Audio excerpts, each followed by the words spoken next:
Hi, and welcome to Turner Time. This tutorial is on how to prevent Teams meeting from opening in a browser and always open in Teams app. This process is shown on Windows 11.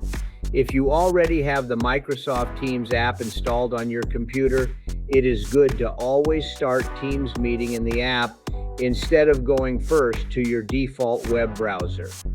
Here's how you can set that. When you click a link to join a Teams meeting, it is opened up on your default browser.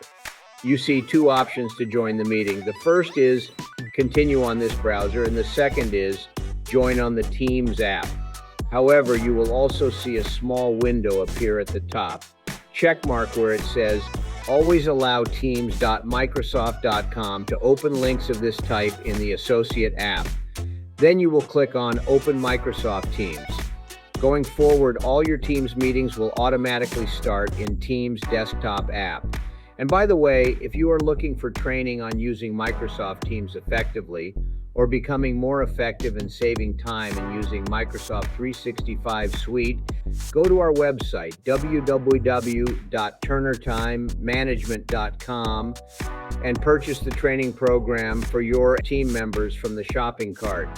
You can also send us an email at info@turnertimemanagement.com or call 855-778-8463, and we look forward to being of service.